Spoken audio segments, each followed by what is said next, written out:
தமிழகம் எங்கும் Max Gold cash for your gold. Max Gold நீங்க தங்க மட்டும் இல்லைங்க, பிளாட்டினம், டைமண்ட், சில்வர், ரூபினி எதை வேணாலும் விற்கலாம். உங்களுக்கான பணம் ரொக்கமா கையிலயோ இல்லைன்னா பேங்க் அக்கௌண்ட்லயோ உடனடியாக செலுத்திடுவாங்க. மார்க்கெட் மதிப்பை விட 100 ரூபாய் ஒரு கிராமுக்கு உங்களுக்கு கூடுதலா கிடைக்கும். தமிழ்நாடு முழுக்க டோர் ஸ்டெப் சர்வீஸும் இவங்க ப்ரொவைட் பண்றாங்க. உங்களுக்கு கோல்ட விற்கணும்னு அதுக்கு ஒரே ஒரு பெஸ்ட் பிளேஸ் மேக்ஸ் கோல்டு தான். கால் 04445454545. வணக்கம். Big topic with Karthik Mayakumar. எல்லாரும் ப்ரே பண்ணிட்டு இருக்கோம் இந்த ஈரான் கான்ஃபிளிக்ட் முடியணும்னு. ஆனா நாம பண்ற பிரேயர்ஸ்லாம் கடவுள் காதல கேட்டோம், இது வரைக்கும் விடிஞ்ச பாடு இல்லை. கான்ஃபிளிக்ட் இன்னும் பெருசா போயிட்டு இருக்கு. இதை பத்தி தான் முழுக்க பார்க்க போற நிகழ்ச்சிக்குள்ள போலாம்.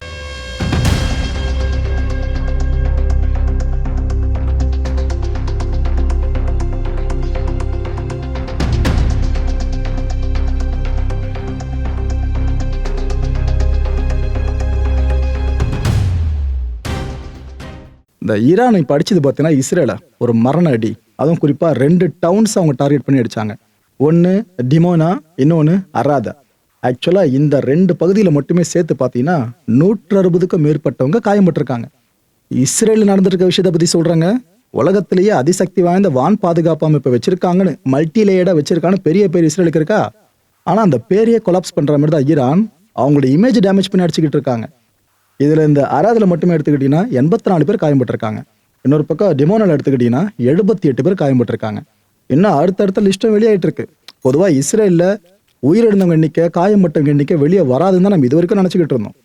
அதையும் தாண்டி நம்பர்ஸ் வெளியே வருதுன்னா இந்த நம்பர்ஸ் விட அதிகமாக உள்ளுக்குள்ள காயப்பட்டவங்க எண்ணிக்கை இருக்கலாம்ன்றதான் அடுத்த கட்ட கணிப்பாக எடுத்துக்கிட்டு இருக்கு.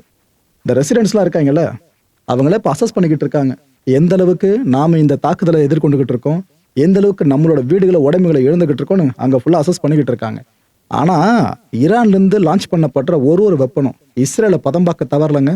அந்த ஒரு ஆயுதமாக வந்து விழுறதை பார்க்கும்போது நமக்கே பதறம் இஸ்ரேல் மேலே அப்படி வந்து விழுந்துகிட்டு இருக்கு.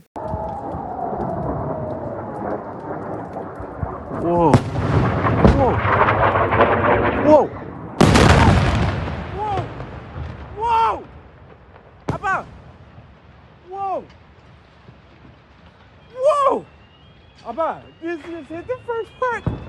Wow. That is crazy. I just get wow. ஒரு நாடு ஒரு பெரிய போர் விமானத்தை தயாரிக்கிறாங்க அப்படின்னா அதை அவங்களோட சொந்த யூஸுக்காக மட்டும் வச்சிருக்காம பிசினஸ் மைண்ட் செட்லையும் யோசிப்பாங்க. சரி, ரைட்டு, நம்ம இதை நம்மளோட நட்பு நாடுகளுக்கு தள்ளி விடலாம். நம்மளை பொறுத்த வரைக்கும் செம்ம வெப்பன் இது, இந்த ஜெட்டுலாம். இது நம்ம அவங்களுக்கும் தள்ளி விடலான்னு ரொம்ப நெருக்கமாக இருக்கிற நாடுகளுக்கு மட்டும் விற்பாங்க. அது சார்ந்த டிசைனையும் அவங்களுக்கு மட்டும் ஷேர் பண்ணிப்பாங்க, அந்த ஃபீச்சர்ஸ்லாம். இதில் அமெரிக்கா ஒரு படி மேலே எப்போவுமே. இப்போ ரஷ்யா ஒரு பக்கம் ஆயுதங்களையும் இந்த விமானங்களையும் தயாரித்து விற்கிறாங்கன்னா அமெரிக்கா இதே பண்ணுறாங்க. இதெல்லாம் எதை வச்சு பண்ணுறாங்க? என்ன பேஸ்மெண்ட்டு? நல்ல ப்ராடக்டாக இருக்கும், சூப்பராக இருக்கும். இதை வாங்கிட்டா நம்மளோட நாட்டில் இருக்க பாதுகாப்பு வேற லெவலுக்கு போகும் நம்பிதானே வாங்குறாங்க. அந்த நம்பிக்கை சீர்குலைச்சிட்டு என்னங்க ஆகும்? அவங்களோட வெப்பன் சேல்ஸு, அப்புறம் இது போல் ஜெட்டு சேல்ஸ் எல்லாமே கீழே வந்துருமா? அந்த நிலைமை அமெரிக்காவுக்கு வரும் போல இருக்கு. இப்போ போக அப்போ ஏற்பட்ட விஷயம் நடந்துகிட்டு இருக்கு. என்ன இருக்குன்னா, இதுதான் எங்களோட பேர் சொல்ற படைப்புன்னு அமெரிக்கா எதெல்லாம் கை காமிச்சதோ அது ஒன்றுத்தையும் காலி பண்ணிட்டு ஈரான் வீடியோ வெளியிட ஆரம்பிச்சிருச்சு. பார்த்தீங்கன்னா இதை முடிச்சிட்டோம், பார்த்தீங்கன்னா அதை முடிச்சிட்டோம் அப்படின்ட்டு. இதில் முதல்ல இப்போ முடிச்சிருக்க விஷயத்தை பற்றி சொல்கிறேன். என்னன்னாக்கா, இந்த F-15 கேள்விப்பட்டிருக்கீங்களா? இதை பற்றி சொல்லணும்னா இது ஒரு ஏர்வேர் கம்பேட் அன்டிஃபீட்டட் ரெக்கார்டை வச்சிருக்குங்க. அதாவது இந்த விமானம் வானில் பயணிக்கும் போது எதிரி நாடுகளோட விமானம் இதை ஒரு முறை கூட சுட்டு வீழ்த்தினதே கிடையாது. எத்தனை முறை நினைக்கிறீங்க? 104 முறை இது போல எனிமீஸை மீட் பண்ணியும் ஒரு முறை கூட இந்த விமானத்தை யாரும் சுட்டு வீழ்த்தினதே கிடையாது. விமானம் பேஸ் பண்ணி வீழ்த்திருக்கணும், நான் ஏர் டிஃபென்ஸை பேஸ் பண்ணி சொல்லலை, விமானம் வீழ்த்திருக்கணும். ஆனால் இதை தொட்டதே கிடையாது யாருமே. இதுக்கு என்ன அர்த்தம்? எனிமி ஏர்கிராஃப்ட்ஸ்லாம் இதுக்கு முன்னாடி ஒன்றுமே இல்லை, ஒரு பொருட்டே இல்லை அப்படின்றதான் இதுக்கான அர்த்தம். இதோட ஸ்பீட் எவ்வளோ தெரியுமா? 2.5 மேக் 2.5. இது 1976லேருந்து இப்போ வரைக்கும் அமெரிக்க ராணுவத்துக்காக சேவை பண்ணிக்கிட்டு இருக்கு. அதுவும் நிறைய அப்கிரேடேஷன் வந்துருச்சு. இதில் அடுத்தடுத்த வெர்ஷன்ஸே விட்டாங்க. ஆனால் அந்த F-15 பேர் சொல்கிற படைப்பு அமெரிக்கா விட்டு நீக்கமாக நிறைஞ்சிருக்குங்க. ஒரு முக்கியமான பேட்டில் ஃபீல்டுனாலே இதை களமிறக்கி விட்டுருவாங்க. இப்போ ஈரான் கான்ஃப்ளிக்ட்லையும் இந்த விமானம் தான் களமிறக்கி விடப்பட்டிருக்கு. இது லாங் ரேஞ்ச் மிஷன்ஸுக்கு பேர் போனது. ஒரு ரொம்ப தூரம் போய் அடிக்கணும், ரொம்ப நாட்களுக்கு அந்த மிஷன் போகணுன்னாக்கா அமெரிக்காவோட முதல் தேர்வு இந்த விமானம் தான். இது இந்த கன்ஃபார்மல் ஃபியூல் டேங்க்ஸை சுமந்துட்டு போகிற கெப்பாசிட்டி கொண்டது. அதாவது இந்த எக்ஸ்ட்ரா ஃபியூல் இருக்குல்ல, இந்த வசதிக்காகவே இந்த ஒரு ஃபீச்சரை அவங்க ஆட் பண்ணியிருக்காங்க இந்த விமானத்தில். எல்லா வெதர்லையும் ப்ரிசைஸாக பாம்பிங் பண்ணும். அதாவது வெதர் மோசமாக இருக்குது, மழை கொட்டுது, பொழகுது, மற்றபடி வெதர் எவ்வளோ ஒஸ்ட் கண்டிஷனாக இருந்தாலும் டார்கெட்டை மட்டும் இதுகிட்ட கொடுத்துட்டா போதும், ப்ரிசைஸாக பாம்பு போட்டு வந்துடும். அப்பேற்பட்ட விமானம் இது. இந்த விமானம் 1985 ஒரு உலக சாதனையை படைச்சதுன்னு சொல்லலாம். என்ன தெரியுமா பண்ணுச்சு? F-15A அப்படின்ற அந்த விமானம் அமெரிக்காவோட சேட்டலைட் ஒன்று, பூமியில இருந்து 300 மைல்ஸ் மேலே அவ்வளோ தொலைவில் இருக்க சேட்டலைட். அந்த சேட்டலைட்டை அடிச்சு காலி பண்ணிச்சிங்க. இது எவ்வளோ கஷ்டமான விஷயம் தெரியுமா? அவ்வளோ சீக்கிரம் மற்ற ஜெட்ஸால பண்ண முடியாது. அது 1985 சாத்தியப்படுத்திருக்காங்க. அதுவும் அமெரிக்காவோட சேட்டலைட் தான் அது. இது என்னன்னா ஏர் டு ஆர்பிட் கில். இப்போ பூமிக்கு மேலே ஆர்பிட் இருக்கும் பார்த்தீங்களா, அந்த ஒரு பாதை, இதை பேஸ் பண்ணி தான் சேட்டலைட்ல சுற்றிக்கிட்டு இருக்கோம்ல, இதை நீங்கள் ஒரு போர் விமானத்தை வச்சு அடிச்சு காலி பண்ணும். எவ்வளோ கஷ்டமான டாஸ்க் புரியுதா? இதை பண்ணிச்சுது.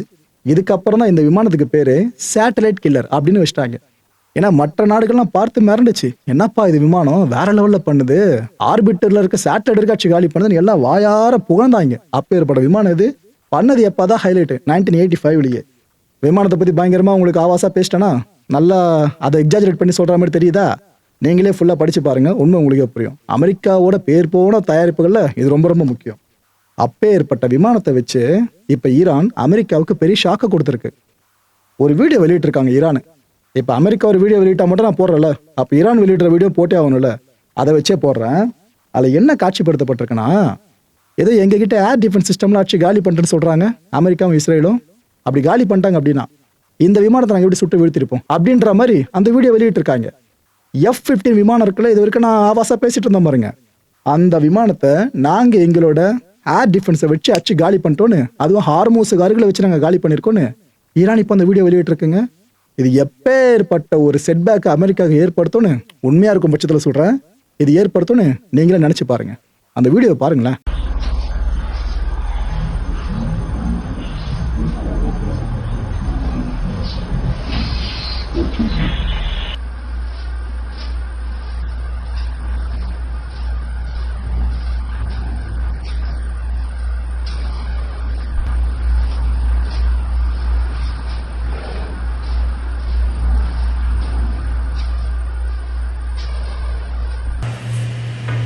اینجا خورد. அமெரிக்காவோட ட்ரெஷரி டிபார்ட்மெண்ட் இருக்குல்ல, அதோட செக்ரட்டரியான ஸ்காட் பெசன்ட் என்ன இவரோட தலை இப்போ உண்டுகிட்டு இருக்குன்னா, இது ஒரு முதல்ல வாயில கைவிட்டா மாதிரி தான் இந்த போர் அப்படின்றது. அமெரிக்கா எதிர்பார்த்ததை விட பயங்கரமா ஈரான் பர்ஃபார்ம் பண்ணிக்கிட்டு இருக்கு. சில நாட்கள்ல முடிச்சலாம் நினைச்சா எடுத்துக்கிட்டு போகுது. ஈரான் அவ்வளோ தூரம் ஈக்குவலா டஃப் கொடுத்துட்டு இருக்கா. இப்போ செலவுக்கு என்ன பண்ணுவாங்க அமெரிக்க ராணுவம்? முக்கியமான கேள்வி தானே. இப்போ அந்த செலவு பண்ற தொகை இந்த அளவுக்கு தான் இருக்கு. இதை நம்ம இவ்வளோ ரிலீஸ் பண்ணுவோம், இவ்வளோதான் கஜானால பேலன்ஸ் இருக்குன்ற மாதிரி எல்லா விஷயமும் பார்க்கறது தான் இவர் தான் ட்ரெஷரி. ஓகேவா? அதோட தலையை இவர் தானே.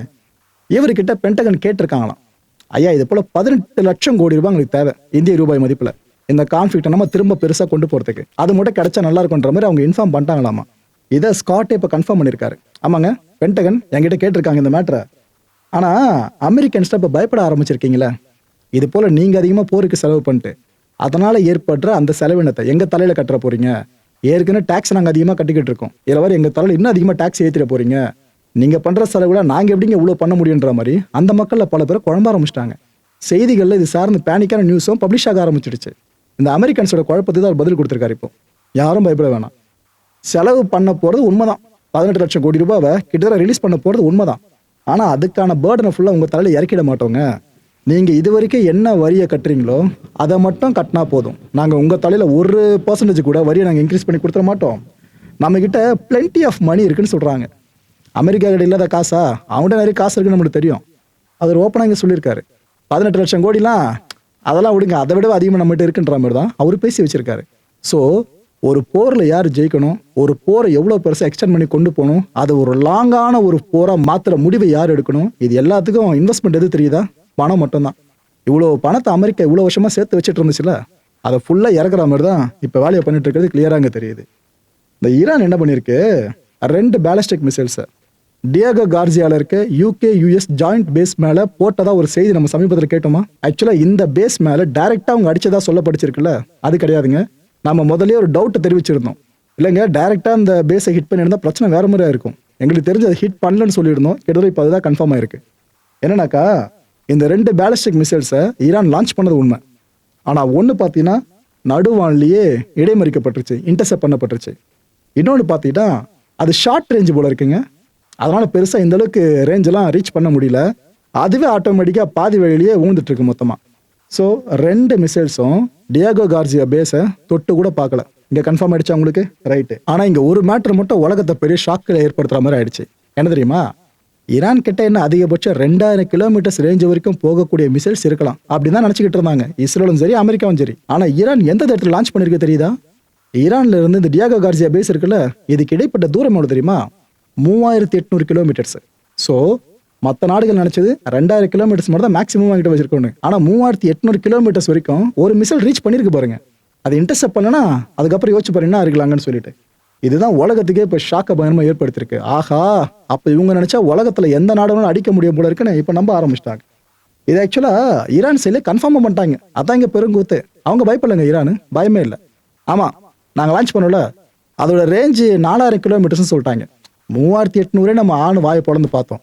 4000 கிலோமீட்டர்ஸ் ரேஞ்ச். ஆமா, இதை அமெரிக்க யூகேவோட பேசிக் எதிராக லான்ச் பண்றதுக்கு தனி தைரியம் வேணுங்க. அந்த அளவுக்கு தைரியம் ஈரானுக்கு இருக்கிறது லிட்டரலா தெரியுது.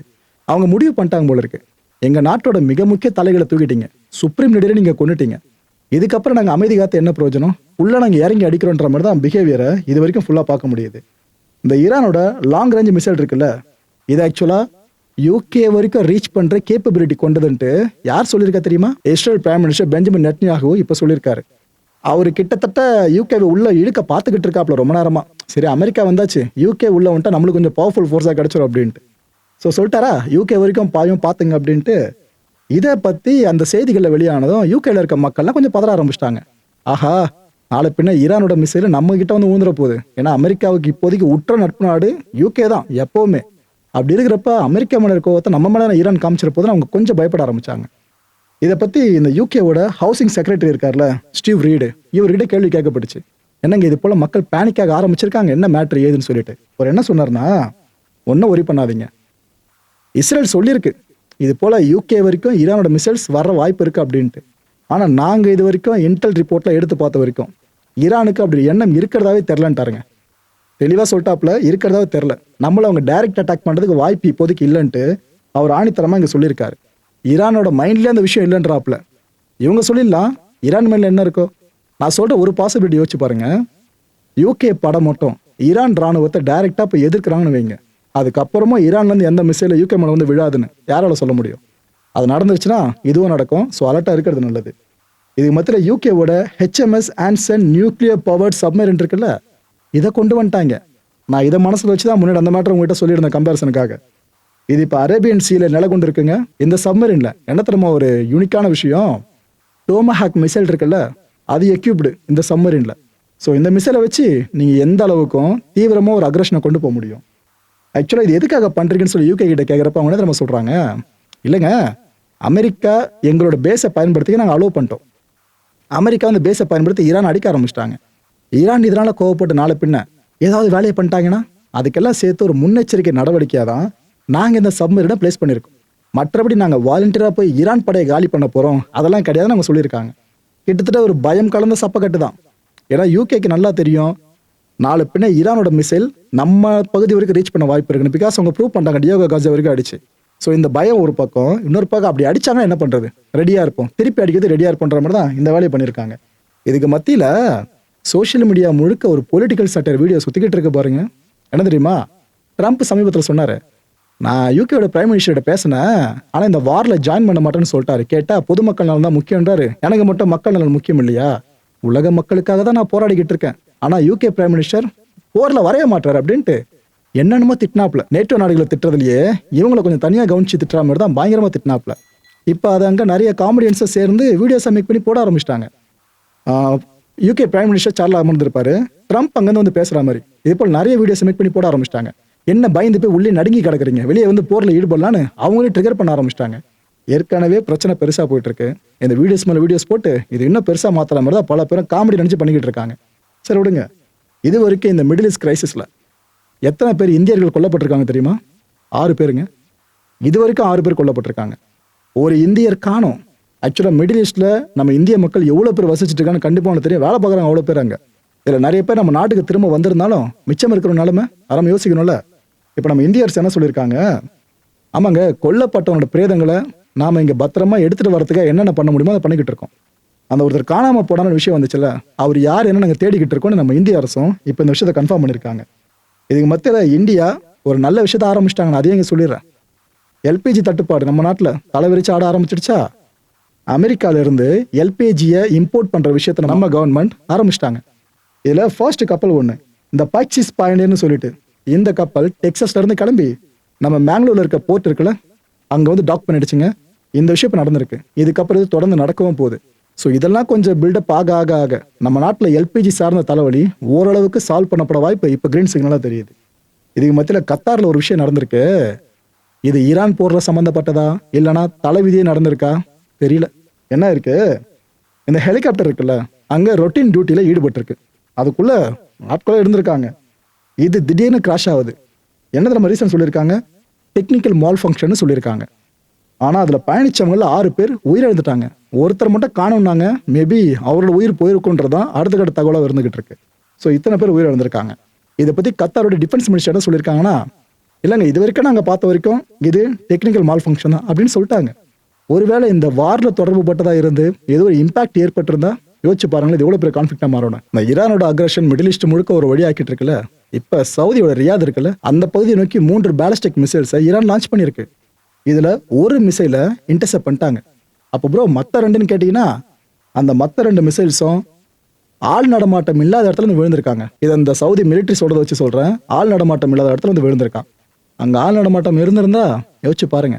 இந்த கான்ஃபிளிக்ட்லாம் இப்போ வரைக்கும் நடக்கிறதே எல்லாருமே பெருசு நினைப்பீங்க. அமெரிக்கா ஈரான் கிட்ட இருக்க அந்த பவர் பிளான்ட் சார்ந்த ஏதாவது வேலையை பண்ண போயிட்டாக்கா இந்த விஷயம் இன்னும் பெருசா மாறும். மிடில் ஈஸ்ட் முழுக்க கொலை நடுங்க ஆரம்பிச்சிடும். மக்களை இந்த கான்டென்ட்டை பொறுத்தவரைக்கும் நாமெல்லாம் சிந்திக்கணும் ஒரே ஒரு விஷயம் தான், இனிமே எது நடந்தாலும் அது ஈரான் தலையில தான் வந்து விடியும். இப்ப கத்தார்ல ஒரு ஹெலிகாப்டர் கிராஷ் ஆச்சு.